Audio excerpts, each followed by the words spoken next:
네, 우리 말씀 심는 시간 세 번째 시간입니다. 우리가 성경을 이렇게 좀 자세히 깊이 있게 더 자세히 다룰 수는 없지만 그래도 중요한 내용들을 우리가 이렇게 창세기부터 중요한 것들을 지금 이렇게 짚어가면서 말씀들을 이제 나눠가는데요. 우리 창조 이야기도 하고 지난주 사람을 창조하신 이야기 말씀들을 나눴는데 아무래도 PPT 화면이 좀 많다 보니까 제 얼굴이 나가지 않아서 그래서 PPT 화면만 나가다 보니까 좀 집중도가 떨어진다 이런 건의가 있으셨어요. 저도 그런 것들이 좀 우려가 돼서 또 옆에 TV 모니터를 놓고도 한번 해보기도 하는데 조금 설치했다가도 좀 뭔가 좀 모양이 이상해서 다시 해체를 하고 이렇게 다시 이렇게 지금 우리 원 상태로 좀 예배를 진행을 하는데요. 가급적 이제 성경 말씀들하고 꼭 필요한 것 아니면 가급적 PPT 화면을 줄이고 이제 웬만하면 제가 설명하고 또 그 설명을 돕는 차원에서 필요한 자료가 있다면 그때는 이제 활용하는 것으로 그렇게 하도록 하겠습니다. 우리가 지난주에 사람을 창조하신 하나님, 사람을 창조하신 이야기를 대해서 말씀을 나눴죠. 우리가 하나님이 온 우주 만물을 창조하시는 원리는 너무도 중요하기 때문에 우리가 아무리 강조해도 지나치지 않습니다. 왜냐하면 이 세상이 창조되기 전에 무질서한 세상이 질서가 부여되지 않았습니까? 그래서 하나님 보시기에 심히 좋았더라 그러셨는데 무질서의 질서를 부여한 힘은 하나님의 말씀이죠. 이 말씀은 우리의 삶 속에 또 나의 심령 속에 질서를 회복시키는 힘입니다. 우리가 질서라고 하는 것은 에너지가 필요합니다. 질서를 잡으려면 모든 것은 다 무질서의 방향으로 가게 돼 있어요. 그래서 자녀 교육도 마찬가지예요. 그냥 내버려 두면 알아서 하겠지가 아니라 다 망가지는 방향으로 가게 됩니다. 다 망가져 버리고 그리고 모든 질서들이 깨져 버리죠. 질서가 잡혀 있으려면 에너지가 필요합니다. 이 교회 안에도 이렇게 지금 의자들이 있잖아요. 의자들이 이렇게 계속 시간이 가면 다 흐트러집니다. 그런데 볼 때마다 이렇게 정렬이 돼 있다는 건 누군가가 애를 쓰고 있다는 거예요.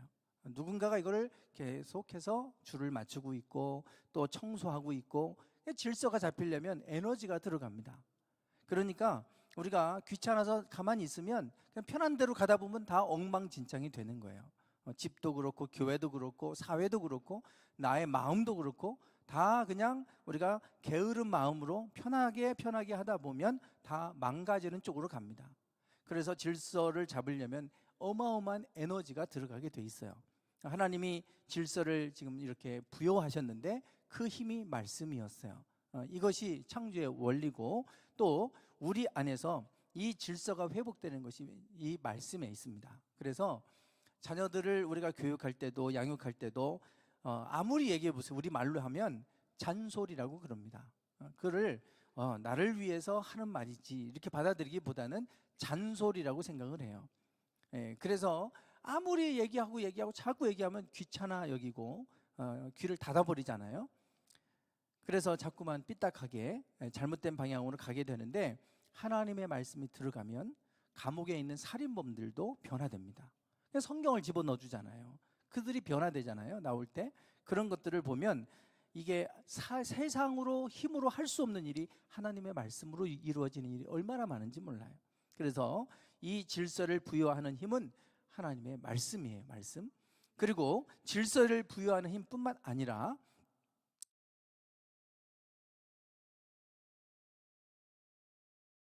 말씀으로 만물을 붙드시며 라고 하는 히브리서 1장 3절의 말씀이 있어요. 능력의 말씀이라고 그랬는데 이 능력은 디나미스라고 하는 헬라어인데요. 말씀으로 만물을 붙들고 있다고 그랬잖아요. 이 온 우주 만물이 질서가 잡혀 있으니까 우리가 살아가고 있는 거 아닙니까? 지구 안에 얼마나 많은 질서들이 있어요. 그 질서, 눈에 보이지 않는 질서가 있는데 그 질서를 발견한 사람들이 과학자들인 거예요. 과학자들이 이런 질서가 있네? 그래서 거기에 적용되는 법칙들을 찾아내잖아요. 여러 가지 많은 법칙들이 있습니다. 그거는 그들이 만들어낸 게 아니라 그 속에 보이지 않게 있던 힘들을 발견해낸 거잖아요. 그 법칙들이 있다는 거는 질서가 있다는 거예요. 지금 이 지구 안에는 수많은 힘들이 우리 안에서 지금 작용하고 있기 때문에 이 세계가 돌아가고 있는 거예요. 그냥 우연히 되는 게 아니라 그것이 하나님이 만물을 붙들고 있다는 건데, 그것이 말씀으로 붙들고 있다고 그러죠. 말씀으로도 세상을 창조하셨지만 말씀으로도 만물을 붙들고 계신데 그 말씀을 능력의 말씀이라 그랬어요. 이 능력은 디나미스입니다. 힘이에요, 힘. 근데 사도행전에 보면 오직 성령이 너희에게 임하시면 너희가 뭘 받아요? 권능을 받고, 이게 디나미스입니다. 성령이 너희에게 임하면 너희가 저 능력을 받게 된다는 거예요. 어마어마한 힘인 거예요. 어마어마한. 그래서 성령이 임하면 놀랍게 막 이 로마 제국이 무너지고 기독교 국가로 변하고 하는 놀라운 일들이 일어나잖아요. 성령을 받으면 사자의 밥이 돼도 그들이 두려워하지 않아요. 그것이 이제 능력이에요, 능력. 그래서 온 우주 만물을 붙들고 있는 힘도 하나님의 말씀인데 능력의 말씀이라 그랬어요. 그래서 저 화면에 보시는 것처럼 저렇게 태양계가 있는데 저 지구가 그냥 도는 게 아니라 저게 그냥 태양으로 끌려가는 것도 아니고 밖으로 튕겨나가는 것도 아니고 적당한 거리에서 돌고 있는데 저기에 작용하는 힘들이 있잖아요. 저걸 우리는 중력이라고 부르는 거고요. 또 저렇게 원자색이 안으로 들어가면 핵이 있는데 이 모든 보이는 물체들은요 딱딱하잖아요. 속은 텅 비어 있습니다. 원자하고 주변에 전자가 도는 것밖에 없어요. 그럼 왜 이렇게 딱딱하고 이 속에 뭐가 들은 것처럼 느껴지냐? 그 힘 때문에 힘의 정도에 따라서 딱딱하게도 느껴지고 물렁하게도 느껴지고 그런 거예요. 그러니까 그 속에는, 이 세상에는 힘만 존재하는 겁니다. 힘만. 그래서 속에는 텅 비어 있어요. 텅 비어 있고 원자를 중심으로 전자가 돌고 있는데 저 중간에 공간이 어마어마하게 큽니다. 그래서 텅 비어 있는 거와 똑같아요. 그 속에는 핵력이라고 하는 힘만 존재합니다. 힘. 그래서 저것들이요, 그 힘들이 다 무너지면 물질은 붕괴되고 없어져 버립니다. 지구도 붕괴되고 없어져 버려요. 그래서 이 만물을 그냥 돌아가고 움직이는 게 아니라 능력의 말씀으로 붙들고 계시다는 게 저 힘을 얘기하는 거예요. 말씀의 힘인데 그 말씀의 힘이 능력의 말씀이라고 얘기하는 거고, 그 힘이 어느 정도인지 우리가 지금 저런 걸 보시면 핵력이 어마어마하게 크잖아요. 원자폭탄처럼. 그 정도의 말씀의 힘은 큰 힘이고 그 말씀으로 만물을 붙들고 계신다. 이것이 이제 하나님이 창조하셨을 때의 가장 중요한 원리예요. 그래서 우리가 하나님의 말씀이 왜 그렇게 귀한지 우리가 지난주에도 이제 말씀을 나눴는데, 지난주에 사람을 창조하셨어요. 사람을 창조하실 때는 하나님의 형상대로 사람을 창조하셨다 그랬어요. 하나님의 형상대로. 그 하나님의 형상이 그러면 무엇이냐? 뭐 눈, 코, 입은 아니잖아요. 그 하나님의 형상이 무엇이냐? 그럴 때 이거를 말씀하고 있는 것이 이제 창세기 2장에 가면 있죠. 2장 7절에서 저렇게 지금 생기를 그 코에 불어넣으셨다 그랬어요. 생기. 인간이 다른 동물과 다른 이유는 하나님의 영이 불어넣어져 있는 거예요. 하나님의 영이. 그래서 우리의 인간은 흙이 인간의 정체성이 아니고 흙으로 만드시고 그 코에다가 생기를 불어넣었을 때 비로소 생명이 됐어. 살아있는 존재가 됐다는 거예요. 즉 우리의 영이 우리를 인간되게 합니다. 지난번에 침팬지하고 사람의 유전자는 2%만 다르다고 그랬잖아요. 98%가 똑같고, 그래서 이게 유전자가 거의 흡사하고 유사하기 때문에 뭐 원숭이에서 진화됐다고 자꾸 얘기하는데 2%를 설명을 못해요. 진화됐으면 왜 인간은 2%가 다른데 이렇게 차이가 나냐? 진화론 갖고 설명을 못해요. 인간의 이 지정의, 똑같이 생각하고 느끼고 그리고 의지를 가지고 하는 이런 것들은 오직 인간에게만 있잖아요. 영적인 것도 마찬가지고. 이것이 어떻게 진화로 설명이 되겠어요? 우연히 만들어졌다고요? 성경은 하나님이 영을 불어넣으셨다. 그래서 이 생기가 우리에게 들어와 있기 때문에 이것을 통해서 하나님과 우리는 관계를 맺습니다. 그래서 누구나 다 사람들은 어려움에 처하면 신을 찾게 돼 있어요. 그 신을 찾는 것이 누가 배워서가 아니고 우리 안에 내재되어 있는 거예요. 하나님의 영이 불어넣어졌기 때문에. 그래서 옛날 고대 시대부터 제사를 드리고 신을 찾잖아요. 누가 가르쳐 주지 않아도. 인류의 시작과 함께 제사는 시작됐습니다. 누가 그걸 만들어냈겠어요? 보이지 않는 하나님을. 네, 그래서 마른 뼈 환상을 통해서도 생기야 들어가라, 하나님의 말씀을 들어라. 그럴 때 마른 뼈들이 살아났잖아요. 생기가 들어가고 그들이 살아났을 때 비로소 하나님의 군대가 되는 이러한 모습을 이제 말씀을 하고 있죠. 디모데후서 3장에도 모든 성경은 하나님의 감동, 하나님의 영이 불어넣어지리라는 뜻이에요. 그래서 하나님의 말씀은 우리를 온전케 한다, 이런 말씀을 주고 있죠. 자, 신명기 8장에도 사람은 떡으로만 사는 게 아니라 하나님의 말씀으로 사는 것을 알게 하시려고 광야로 인도하셨다, 이렇게 말씀하잖아요. 그만큼 우리는 영적 존재이기 때문에 어떻게 우리의 영이 회복되고 영이 살아나느냐? 하나님의 말씀으로 사는 겁니다. 하나님의 말씀으로. 그래서 하나님의 말씀이 들어가면 살아나게 돼 있어요. 그것이 영적 원리입니다. 이게 창조의 원리기도 하고, 사람을 창조하실 때 하나님의 생기를 불어넣으셨기 때문에 왜 우리가 하나님의 말씀을 들으면 사냐? 하나님은 말씀으로 존재하시잖아요. 태초에 말씀에 계셨다고. 그러니 하나님은 우리 가운데 말씀으로 임하시거든요. 그리고 성경의 말씀도 하나님의 영을 불어넣어 주신 말씀이기 때문에 그 말씀을 듣고 읽을 때 또 우리가 영이 살아나는 거예요. 그래서 이것을 하나님이 우리 사람을 창조하시는 이 창조의 비밀을 알면, 말씀을 들을 때 우리가 살아나는 존재구나, 떡으로 사는 존재가 아니고 말씀으로 살아가는 존재구나 라고 하는 것을 이제 우리가 알게 됩니다. 얼마 전에 지금 인공지능 AI 로봇들이 지금 계속해서 개발하고 있잖아요. 그래서 앞으로 시간이 갈수록 인공지능이 어느 순간이 되면 인간을 뛰어넘는 그런 이제 순간이 올 거예요. 그게 이제 특이점이라고 그러잖아요. 어느 순간이 되면 그냥 폭발적으로 그 지점을 넘어서 버리는, 예측 불가능한 상황으로 넘어가 버리는 지점이 특이점인데, 이 인공지능도 그런 지점이 이제 올 거다 그래요. 지금은 아직 인간의 통제 아래에 있지만 어느 시점이 오면 AI가 스스로 인간을 통제할 수 있는 그러한 시대가 올 수 있다고 경고하지 않습니까? 그래서 지금 이루다라고 하는 저 인공지능으로 챗봇이라고 그러는데, 우리가 카톡으로 주고받으면 서로 간에 그냥 우리 사람과 주고받듯이 이렇게 하는 건데, 그런데 성소수자에 대해서 혐오하는 발언을 하고, 또 흑인에 대해서도 아주 혐오하는 발언을 하고 막 이래서 문제가 돼가지고 결국 저거를 이제 다시 해체하고 또 다시 이제 보완하겠다. 그래서 이제 저 사업을 하려고 했다가 지금 이제 그만둔 상태이잖아요. 지금 인공지능의 기반은 뭐냐면, 우리 인간 세계에서 인터넷상에서 나오는 정보를 학습한 것을 기반으로 해서 나오는 겁니다.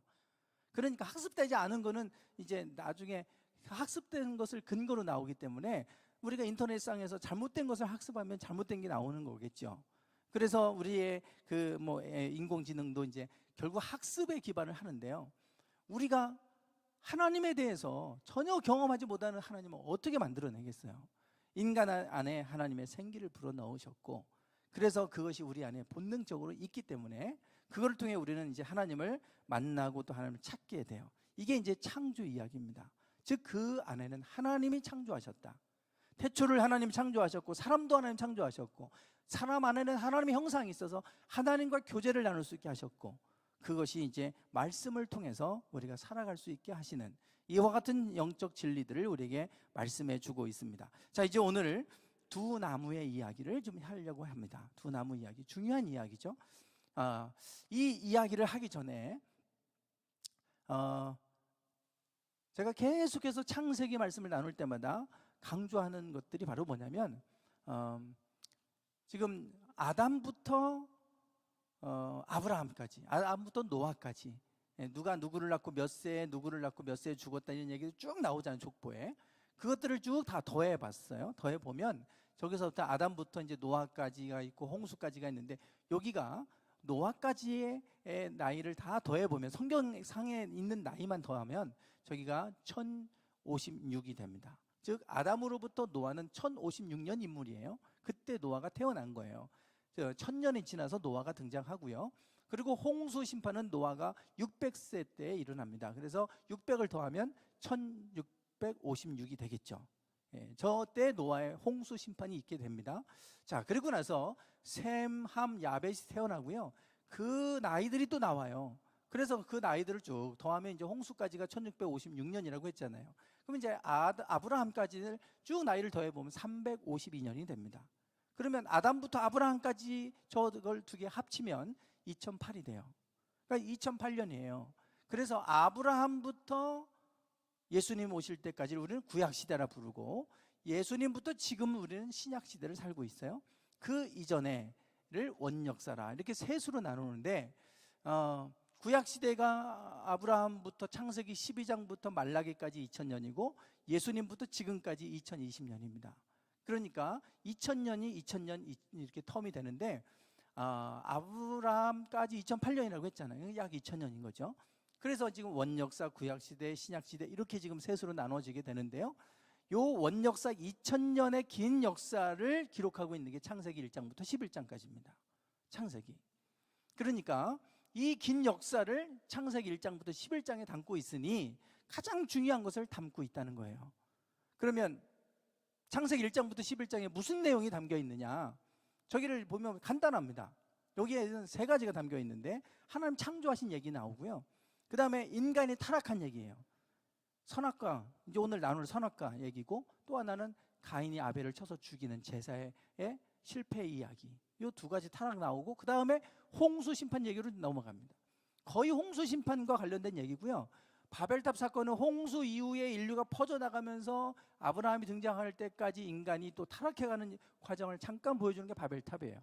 결국은 1장부터 11장까지 주된 내용은 홍수 이야기고요. 그 중간에 왜 인간은 하나님 보시기에 힘이 좋았던 이 세상이 하나님 물로 심판해야만 했느냐, 결국 두 가지를 얘기합니다. 그 중에 하나가 오늘 이야기예요. 오늘 이야기, 창세기 2장과 3장에 나오는 두 나무 이야기입니다. 두 나무, 흔히 우리가 선악과라고 하는 이야기예요. 선악과.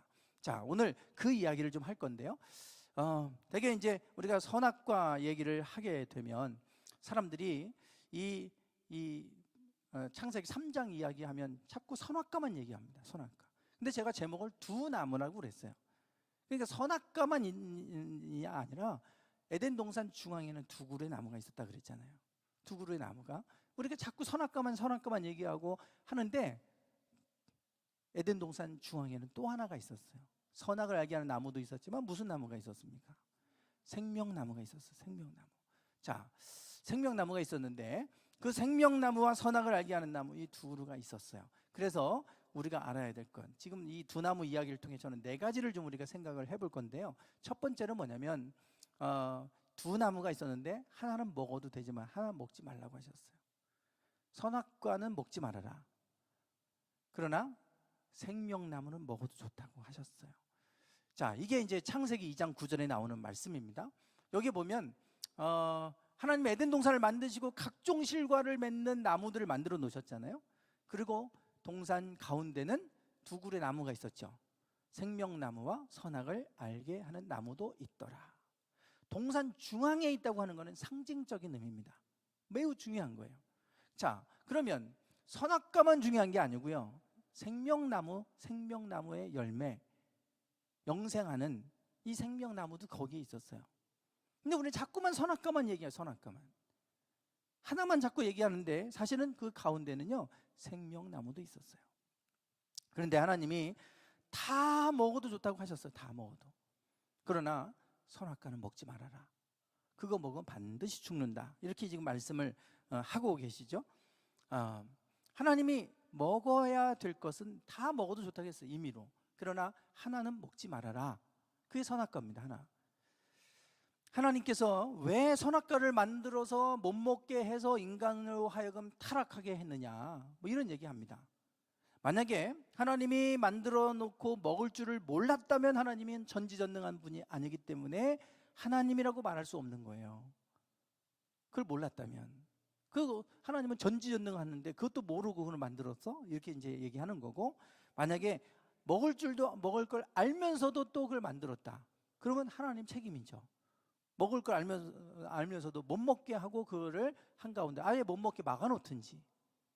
그래서 먹을 거를 알아도 하나님 책임이고, 몰라도 하나님은 무능한 하나님이고, 그래서 다 하나님에 대해서 이 선악과를 통해서 하나님을 부정하는데 자꾸 얘기합니다. 이 선악과를 통해서. 그런데 하나님이 이 두 그루의 나무, 하나는 생명을 얻는 거고 하나는 선악을 알게 하는 나무예요. 하나님은 생명나무는 먹도록 허락하셨습니다. 이거는 먹으면 영생하는 거예요. 즉 하나님은 우리가 영생하기를 원하시죠. 그러나 선악과를 먹으면 반드시 어떻게 된다고 했어요? 반드시 죽는다 그랬어요. 반드시. 그거 먹으면 반드시 죽는다. 그러니까 이거는 죽는 거예요. 그러니까 먹지 말라고 하시는 거예요. 하나님은 우리가 죽지 않기를 원하세요. 영생하기를 원하시죠. 그게 하나님의 뜻이에요. 근데 그거 먹으면 죽는다는 거 아니까 하나님 먹지 말라고 하신 겁니다. 그래서 왜 그걸 못 먹게 하냐? 먹어야 될 것과 먹어야지 말아야 될 것을 하나님은 이렇게 구별해 놓으시는데 하나를 못 먹게 하셨어요. 오늘 우리가 자꾸만 자유라고 하는 것을 착각할 때가 많아요.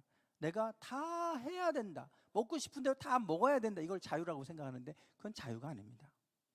그건 자유가 아니에요. 우리가 아이들, 자녀들 교육시킬 때 해도 되는 것과 하지 말아야 될 것을 가르치는 게 교육 아닙니까? 그게 교육이에요. 그냥 하고 싶은 대로 다 내버려 두면 그게 자유를 주는 것 같지만 그건 방임이에요. 방임. 절대 그게 아니잖아요. 해야 될 것과 하지 말아야 될 것을 가르치는 게 교육입니다. 교육. 신앙교육도 마찬가지예요.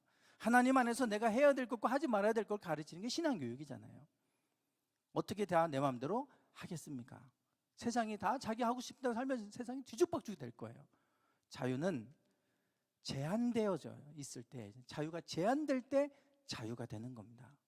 제한되지 않고 마음대로 막 아무렇게나 하게 하면 자유는 없어져요. 그건 자유가 아닙니다.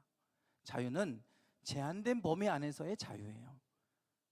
내가 남의 물건 갖고 싶다고 다 갖고 뭐 자유라고 그렇게 하면 뭐가 되겠어요? 그 제한된 범위 내에서의 자유죠. 그게 자유예요. 그래서 하나님이 그것이 우리를 해롭고 죽음에 이르게 하기 때문에 먹지 말라고 하시는 거예요. 하나님은 우리의 삶 속에서 해도 되는 것과 하지 말아야 될 것을 분명히 말씀해 주고 계세요. 그래서 우리가 하지 말아야 될 것이라면 하지 마야죠. 왜냐하면 그것이 나로 하여금 죽음으로 이끌어 가니까. 하나님이 어련히 알아서 하지 말라고 하시겠어요? 하나님이 이 선악과와 생명나무를 통해서 먹어야 될 것과 먹지 말아야 될 것을 나누고 계신다.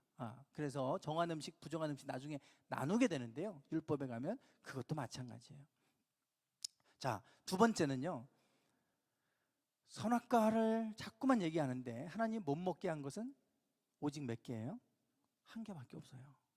다 먹어도 좋다고 했어요. 다. 다만 선악을 알게 하는 나무, 그거의 과실만큼은 먹지 말아라. 이렇게 말씀하셨단 말이에요. 자꾸만 우리가 저도 그런 생각을 늘 해왔었어요. 이 성경을 읽을 때마다 하나님은 왜 선악과를 만들어서 인간이 타락하게 만들었을까? 도대체 선악과를 왜 만들었을까? 그건 또 뭘까? 늘 이것이 저에게 이제 고민이었고 그것이 저에게는 늘 궁금했어요. 그러다가 어느 날 그 성경을 읽는데 하나님이 깨달음을 주신 거예요. 너는 내가 다 먹게 하고 그거 하나 못 먹게 했는데 너는 자꾸 그 못 먹게 한 거 그거 하나만 보고 내가 너에게 모든 것을 임의로 마음껏 먹도록 한 것에 대해서는 너 한 번도 생각하지 않냐? 그 마음을 주시는데 그렇구나. 하나님은 지금까지 모든 것을 생명나무도 먹게 하셨는데 생명나무 먹게 해서 영생을 얻기에 허락한 건 생각 안 하고 선악과를 못 먹게 한 것만 자꾸 생각하는 거예요.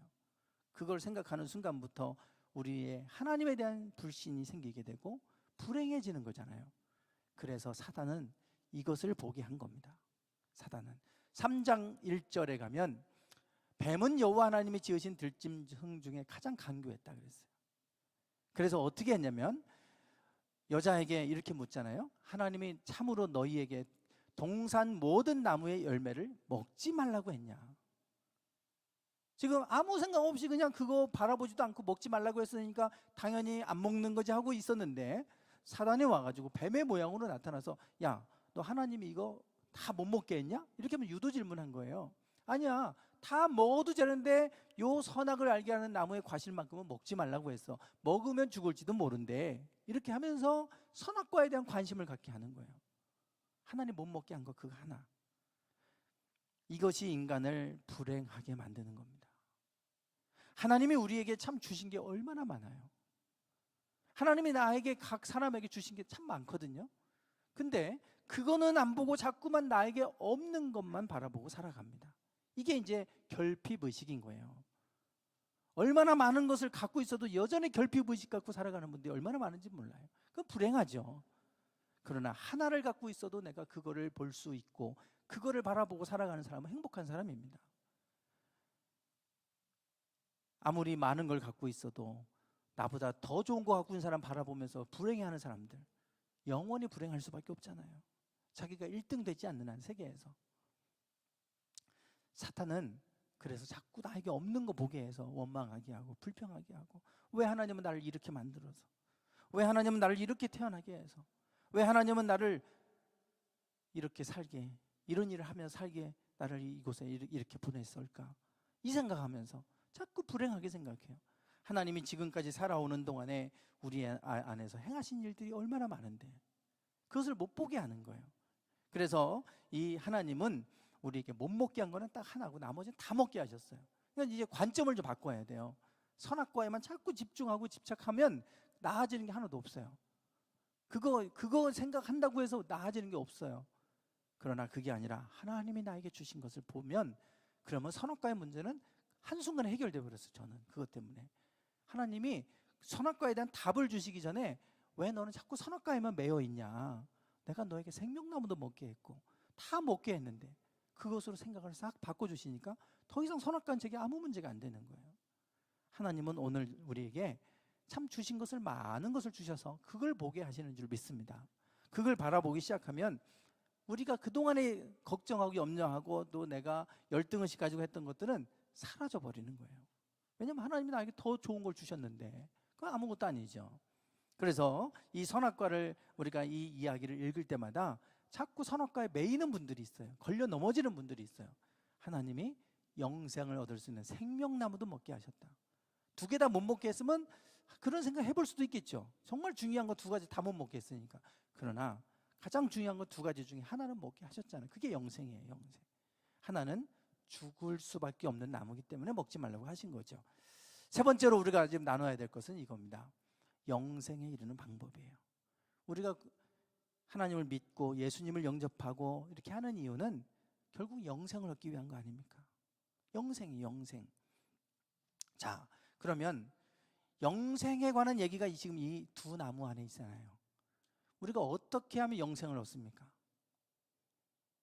어떻게 하면 영생을 얻어요? 생명나무 먹으면 되는 거예요. 근데 그거는 먹어도 된다고 했어요, 하나님이. 근데 그거 안 먹고 선악과 먹었잖아요. 선악과는 선과 악을 구별할 수 있는 것을, 그 분별력을 우리가 얻게 된 거예요. 그걸 먹어서 눈이 밝아졌잖아요. 선과 악을 분별할 수 있게 됐단 말이에요. 그래서 선과 악을 분별하면서 내가 선하게 살면 영생을 얻겠지 생각하는데, 영생은 그렇게 얻어지는 게 아닙니다. 생명나무를 따 먹어야 영생을 얻는 거지, 선악을 행해서 영생 얻는 게 아니에요. 자꾸 우리가 그래서 자꾸 구원 얻는 거를 내가 착하게 살아야 구원 얻는다고 착각하는데, 이게 선악과예요. 선악과. 자, 여기 성경에 보시면 마태복음 19장에 한 젊은 청년이 예수님께 와가지고 저렇게 질문합니다. 내가 무슨 선한 일을 해야 영생을 얻으리까? 자꾸 내가 뭐를 해야 영생을 얻는다고 생각하고, 내가 뭐를 해야 됩니까? 뭐를 해야 됩니까? 너 십계명 지켜라. 다 지켰습니다. 뭐가 부족합니까? 자꾸 여전히 구원의 확신이 없어요. 율법의 행위로 영생을 얻는다고 생각하는 거예요. 아마 이 선악의 문제는 우리가 율법의 행위로, 인간의 도덕적 행위로 구원을 얻으려고 하는 거하고 똑같습니다. 지금 경식이가 법을 공부하니까 잘 알 거예요. 경식이가 그런 얘기를 하는 거예요. 민법, 형법, 뭐 여러 가지 법이 있잖아요. 근데 민법은 우리가 살아가는데 뭐 안 걸리는 게 하나도 없다는 거예요. 다 민법에 다 적용되고 다 거기에 관련된 거다. 모든 법의 기초가 그래서 보니까 민법이라고 하는 얘기를 하는데요. 법을 알면 예전에는 그냥 아무렇지도 않게 지나갔던 게 이제는 저거 다 불법인데, 저거 다 무슨 뭔데, 저거 저렇게 되면 저게 사기죄인데, 뭔데, 다 보이는 거예요. 이제 전에는 안 보이던 게요, 법을 아는 순간부터 다 죄 되는 게 보이는 겁니다. 이제 그게 바리새인들이 했던 거예요. 자꾸만 율법을 가지고, 율법사들 아닙니까 그 사람들이. 그러다 보니까 자꾸 법으로 이 사람들이 어기는 것들이 법을 하니까 다 보이는 거예요. 그러니까 자꾸 정죄하는 거예요. 정죄. 그러면서 율법으로 자기도 가식적이고 위선자고 자기도 못 지키면서 아는 거 갖고 사람들을 자꾸 정죄하고 그렇게 하는 거예요. 그거 지켜서 구원 얻을 사람은 하나도 없잖아요. 하나도 없어요. 선과 악을 분별하면 인간이 선악을 분별하니까 선을 행해야 될 것 같잖아요. 그런데 법을 아는 순간부터 사람들은 법을 악용하기 시작합니다. 그래서 경시 조심해야 돼. 법을 알면 악용하게 돼요. 진짜 목사님들 중에도 법을 잘 아는 분이 계세요. 그러면 그거 갖고 사람을 콜탕 먹여요. 그거 갖고 자꾸 내용 증명 보냅니다. 우체국에서 이렇게 해서 당신이 이렇게 하니까 고소할 거라고. 우리는 생각도 못하는 거를 그렇게 해가지고 사람을 곤란하게 만들어서 두렵게 만들어가지고 뒤에서 고소 취하는 조건을 돈 받아가는 분들도 계세요. 그거를 전문적으로 하는 분들이 계세요. 법을 좀 아는다고 하는 그거 가지고 사람을 막 협박하고 이러는 거예요. 아마 바리새인들이 그랬을 것 같아요. 우리가 무슨 선한 일을 행해서 영생을 얻는 게 아닙니다. 영생은 우리의 행위로 얻어지는 게 아니고요, 오히려 선과 악을 아는 순간부터 인간은 불법을 행하게 돼 있어요. 그래서 그거 먹으면 니네 죽어. 그거 먹으면 죽어. 법을 알면 법이 세상을 더 지킬 것 같은데 법을 악용해서 법이 지금 뭐 난무하고 있잖아요. 그런다고 세상이 더 의로워져 갑니까? 아니에요. 더 악해져 가요. 그래서 이 선악과의 문제는, 영생의 문제는 선과 악을 알고 선을 행하고 도덕적으로 착하게 살고 이래서 되는 게 아니에요. 생명나무에 따먹으면 되는 겁니다. 그게 바로 뭐냐면 우리에게 영생을 주기 위해 오신 예수님을 믿기만 하면 구원 얻는 거와 똑같은 거예요. 그래서 요한복음 3장 16절 우리가 아는 말씀이 여기 있잖아요. 한번 같이 읽어보실까요? 시작. 하나님이 세상을 이처럼 사랑하사 독생자를 주셨으니 이는 저를 믿는 자마다 멸망치 않고 영생을 얻게 하려 하심이니라. 아멘. 네, 하나님이 세상을 이처럼 사랑하셔서 다시금 독생자를, 하나님의 아들 독생자를 보내주셨어요. 그래서 우리가 영생을 얻게 하기 위해서, 멸망하지 않고 죽지 않고 영원히 죽지 않고 영생을 얻게 하기 위해서 하나님의 아들을 보내주셨어요. 이제 그를 믿는 자마다, 그를 믿기만 하면 영생을 얻게 하셨잖아요. 야, 믿는다고 해서 무슨 영생을 얻어? 원래 생명나무를 먹으면 영생을 얻는 거였어요. 근데 선악과를 먹었으니까 못 먹게 이제 내쫓아버렸잖아요. 에덴 동산 쫓겨났잖아요. 그 아들 예수님, 그래서 그전에는 율법의 행위로 이렇게 이 세상을 하나님 그래도 무법한 세상이 되지 않게 하려고 율법을 주셨어요. 율법에 선기능이 있죠. 그래서 율법으로 이렇게 이끌어 오셨지만 이제는 율법주의에 빠져버리고 그 속에 하나님이 없고 율법이 신이 돼서 율법을 가지고 사람을 판단하고 정죄하고 율법으로 사람을 올가매고 하는 이런 일들을 하다 보니 예수님께서 오셔서 그런 것으로 안 되는 걸 알기 때문에 예수님이 오셔서 누구든지 예수님을 믿기만 하면 구원을 얻게 하셨어요. 그래서 우리가 어떤 행위로 구원을 얻는 게 아니라 영생은 하나님께서 우리에게 선물로 주시는 거고 그걸 우리가 받아들이면 되는 거예요. 생명나무를 먹으면 되듯이 이것이 영생의 문제입니다. 절대로 선악과를 먹어서 내가 선하게 살면 되겠지, 절대 그래서는 구원을 받을 수가 없고 성경의 원리도 아니에요. 그거는. 그래서 이것은 우리에게 오히려 죽음으로 이끌어 간다. 자꾸 법 하는 교회 보세요. 맨날 회의하면서 법대로 하자, 법대로 그 교회는 죽습니다. 죽어요. 자꾸 고소하는 사람이요, 처음에는 막 사람들이 무서워하죠.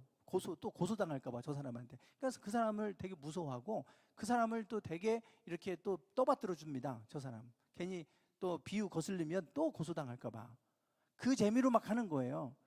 나중 가면 비참해집니다. 비참해져요. 법으로, 칼로 일어난 자는 칼로 망하잖아요. 그래서 우리는 은혜로 구원을 얻는 거지 무슨 행위나 법으로 구원하는 거 아니잖아요. 그래서 선악과를 우리에게 죽음으로 이끄는 것이기 때문에 먹지 말아라. 오히려 이제 우리 그렇게 말씀하신 것을 보게 됩니다. 자, 이제 마지막 네 번째입니다. 네 번째.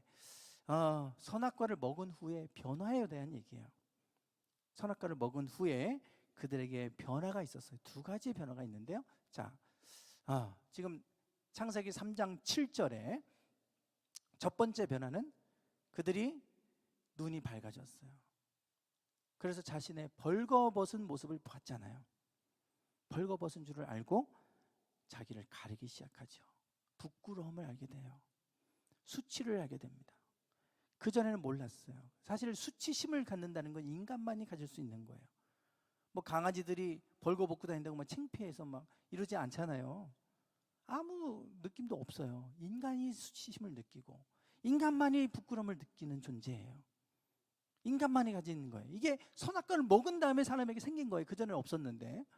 하나님이 창조하셨을 때 처음부터 부끄러움 있고 이러지 않았어요. 다른 동물들처럼 그러지 않았는데, 벌거벗고 다녀도 아무렇지도 않았는데 선악과를 먹고 나서부터 인간은 부끄러움을 느끼게 됩니다. 두 번째로, 선악과를 먹고 나서 그들이 숨었어요. 하나님께 대하여 숨었어요. 두려워서 숨었다 그랬어요. 아담아, 아담아, 내가 어디 있냐 그랬더니 내가 벌거벗었으므로 두려워서 숨었습니다. 두려운 마음이 온 거예요. 두려움. 자, 두려움과 부끄러운 마음이 인간에게 찾아왔어요. 이 두 감정은 어느 때 오는가? 주로 어느 때 오는 것 같으세요? 우리가 죄를 범할 때 이런 마음이 옵니다. 그래서 사람들이 자꾸만 죄를 짓고 TV 나오면 모자 쓰고 마스크 쓰고 다 가리고 고개 푹 숙이고 뭐 이러잖아요. 부끄러움을 느껴요. 그리고 내가 어떤 죄를 범하려고 할 때는 심장이 콩당콩당콩당 뜁니다. 혹 어떻게 돼? 걸리면 어떡하지? 두려운 마음이 와요.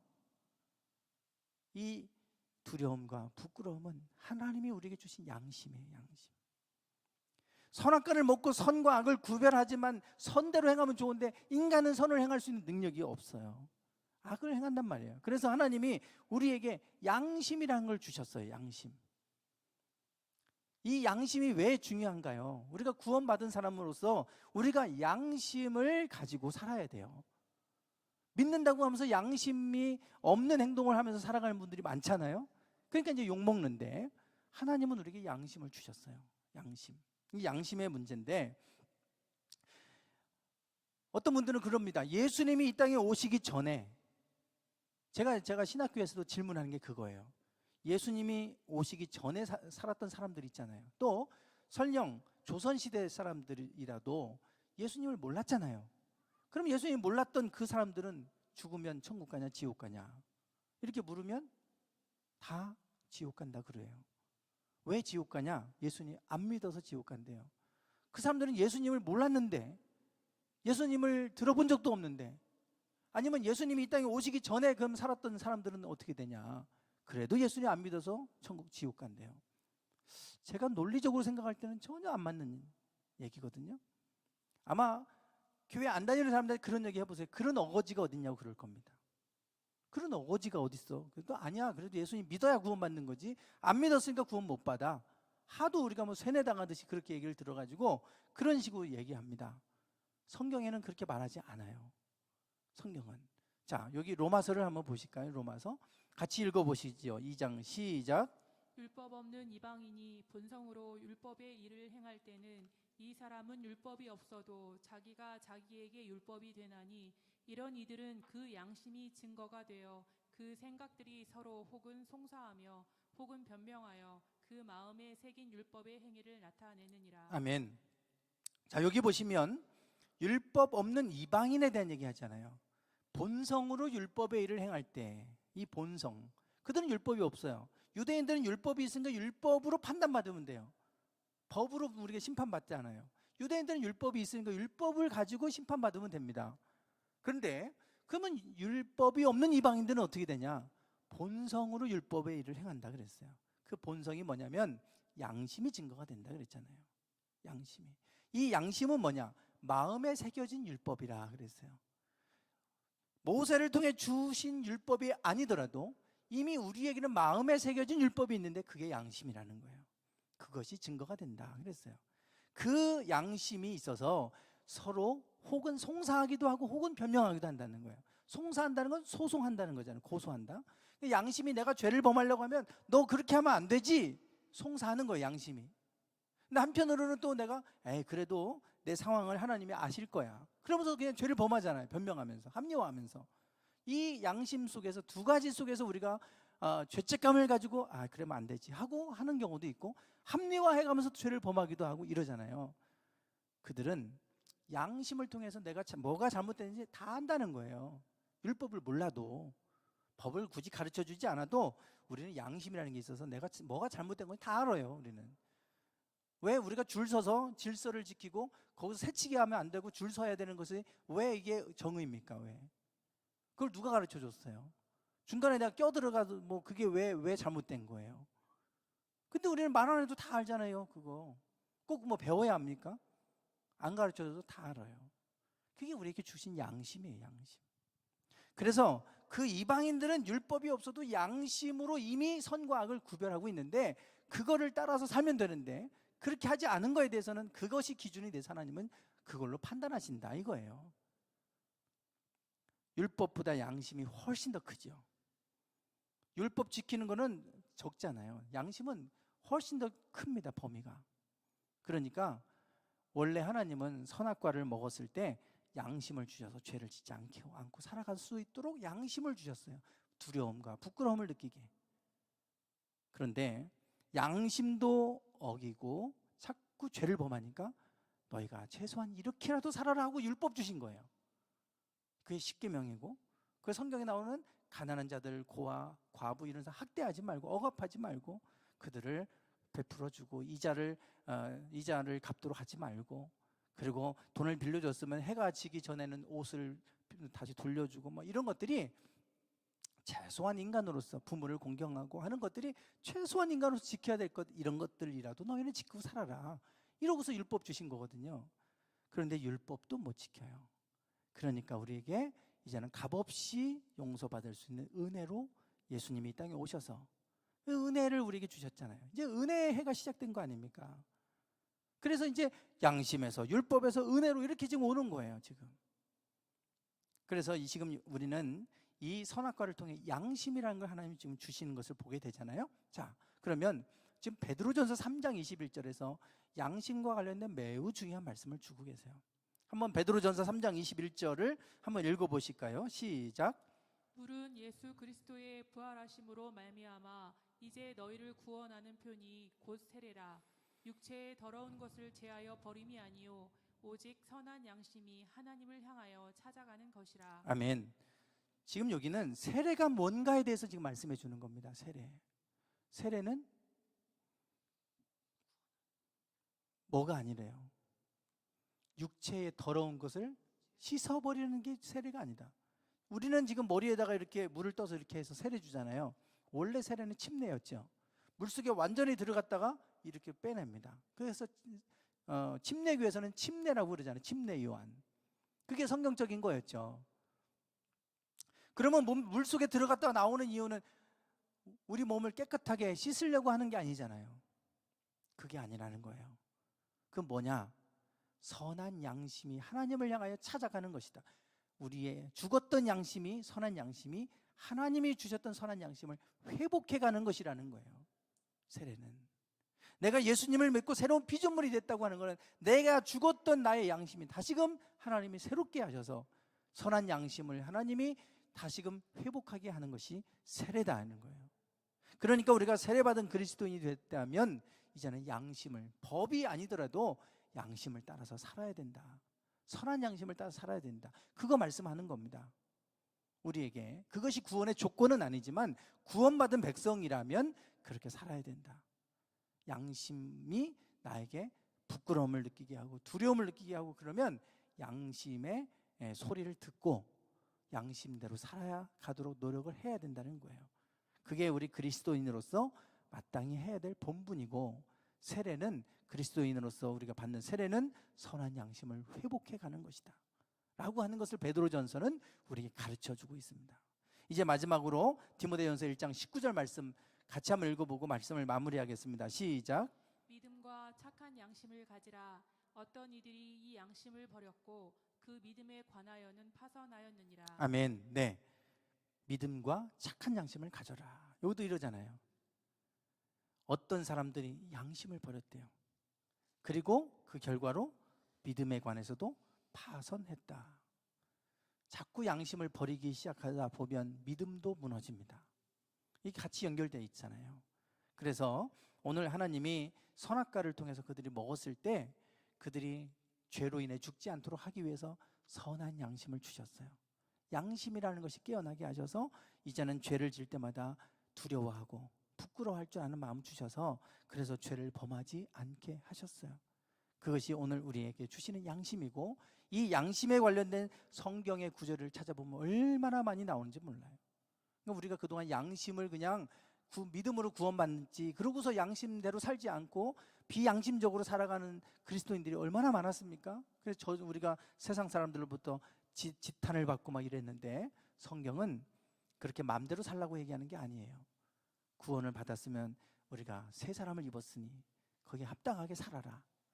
그 합당하게 산다고 하는 것이 법대로 살아가는 얘기가 아니고 우리에게 양심을 주셨으니 양심을 통해 하시는 말씀대로 살아가도록 해라 라고 하는 거예요. 그래서 양심을 버리고 결국 믿은 양심을 버리면 믿음에 관해서 파산하게 돼요. 그래서 이런 부분에 대해서 늘 하나님이 양심을 통해 나에게 하시는 말씀을 듣고 그 양심을 따라서 우리가 살아가기 원합니다. 하나님은 우리에게 죽지 않고 영생을 얻도록 이렇게 우리를 이끌어가고 계세요. 이제 양심에서 율법으로, 율법에서 은혜로 넘어가는데, 은혜와 관련된 이야기가 다음 주에 나눌 제사 이야기입니다. 값없이 용서해 주시는 은혜예요. 그래서 다음 주 그 은혜, 결국은 지금 요 양심도 버리고 제사를 통해 용서받을 수 있는 은혜도 잃어버리고, 그러니까 이제 노아의 홍수 심판, 악해서 홍수 심판받는 모습으로 넘어가는 게 창세기 1장부터 11장까지의 주된 내용입니다. 그래서 오늘 우리에게 이 선악과를 통해서 우리에게 가르쳐 주시는 바가 뭔가를 잘 우리가 깨닫고, 그리고 하나님 안에서 선한 양심을 가지고 살아가고, 그리고 영생은 하나님께로부터 오는 선물이다. 그 영생을 가지고 우리가